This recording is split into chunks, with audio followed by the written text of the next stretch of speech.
En pensant à tous les détenus politiques algériens, et à leur tête, Hassan al-Khadri, existe-t-il un espoir pour que le minimum des minimums des droits de l'homme soit respecté,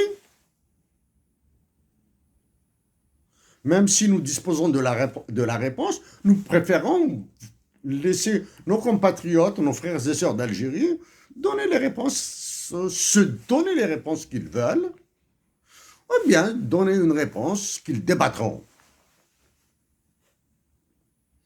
Les souffrances des détenus politiques algériens, hommes et femmes,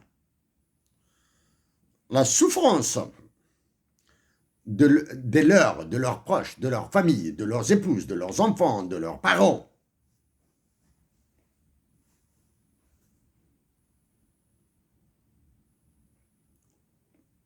nous impactent, à titre personnel, énormément. Ça, c'est le côté droit de l'homme.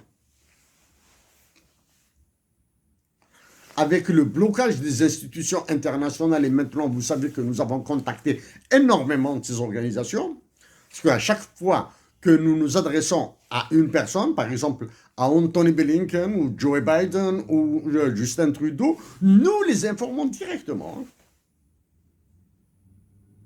Et nous suivons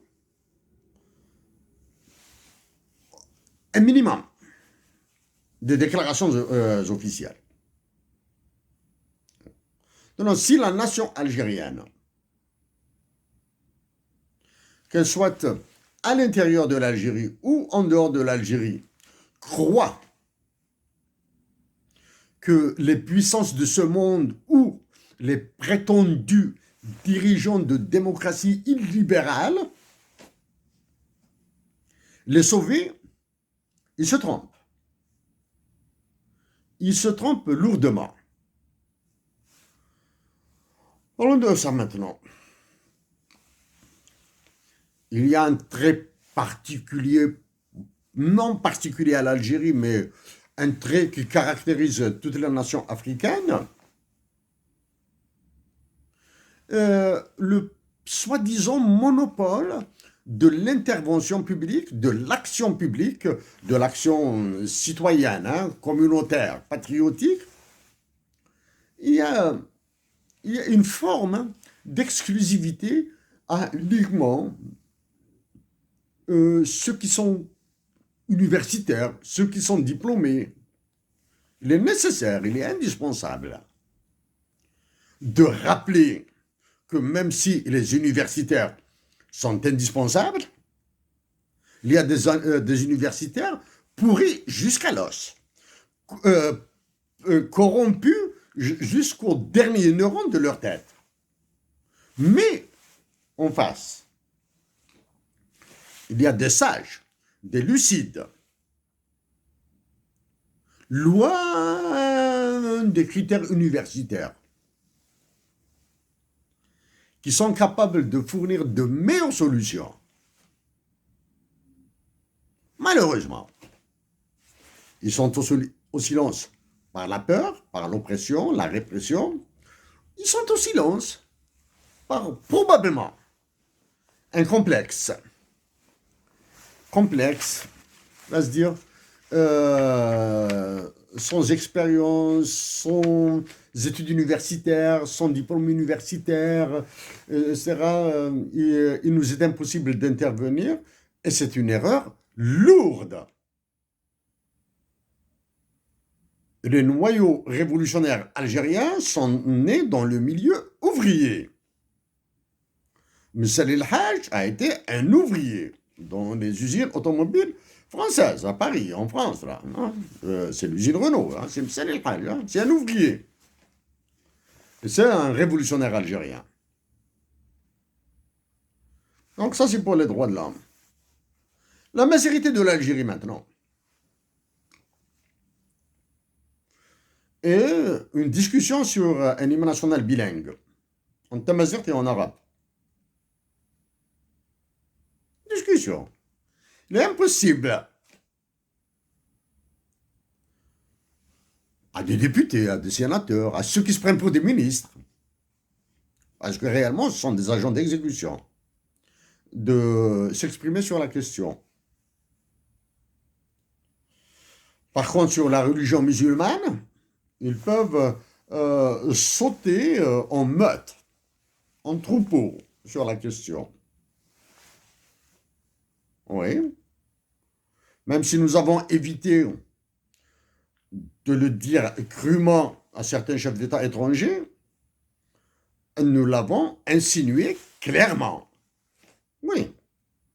Sont musulmans, croyants, pratiquants.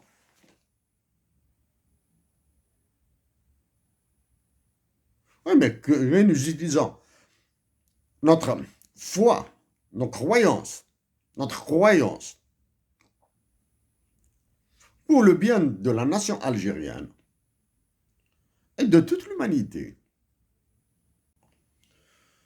Le problème ethnique, linguistique et religieux est prégnant en Algérie.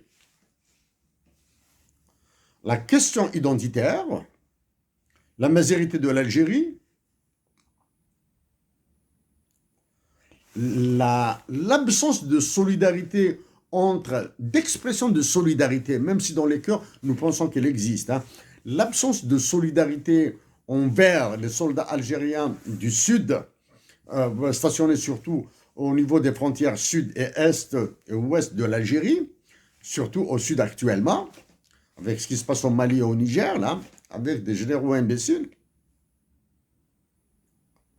des jeunes militaires idiotes, autant que l'Algérien. Hein? Il est difficile aux Algériens d'exprimer leur solidarité avec les soldats. Mais la difficulté d'exprimer cette solidarité va impacter la cohésion nationale, l'unité territoriale de l'Algérie, avec nos frères et sœurs du sud d'Algérie, les Amazirs, les Berbères du sud. Ça, c'est un problème d'une complexité extrêmement difficile à régler. Pourquoi il est devenu extrêmement difficile, extrêmement complexe à régler? Parce que ceux qui ont privatisé l'État algérien,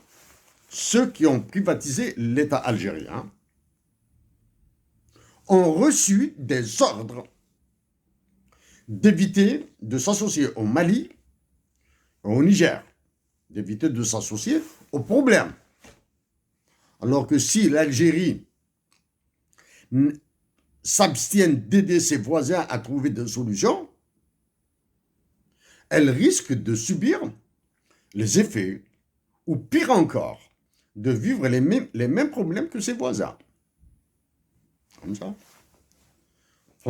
Phénomène, soit par un effet papillon, si vous voulez l'appeler effet papillon, par un effet contagion, si tenté, cela s'assimile à une maladie. Politiquement parlant, c'est pire qu'une maladie, c'est un cancer. Ou à une contamination. La nation algérienne sera contaminée par les mêmes problèmes que vivent les nations maliennes, nigériennes, libyennes, soudanaises. Et les conséquences seront extrêmement douloureuses. Probablement plus douloureuses que ce qu'a subi la nation syrienne, la nation palestinienne, la nation soudanaise dans son entièreté, la nation libyenne dans son entièreté.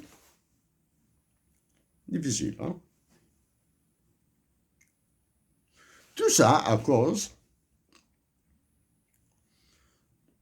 de personnes qui ont privatisé l'État et qui menacent leurs compatriotes. Réellement, il n'y a plus de relation de patriotique entre la nation algérienne, l'état-major et le Moradia. Il n'y a pas. Hein? Il n'y a plus de relation. Il n'y a plus de relation. C'est encore là un autre problème qui aggrave la situation. Il n'y a pas de lien. Il n'y a pas de jonction. Il n'y a pas de jonction à cause de l'oppression. Il suffit de voir ce que font la PN, l'Assemblée, les sénateurs. Et depuis le décès de Hussein, le silence de ceux qui prétendent être des poids lourds en politique, ou de faiseurs d'opinion, ou d'acteurs, de modificateurs de l'état d'esprit des Algériens. La situation est extrêmement grave.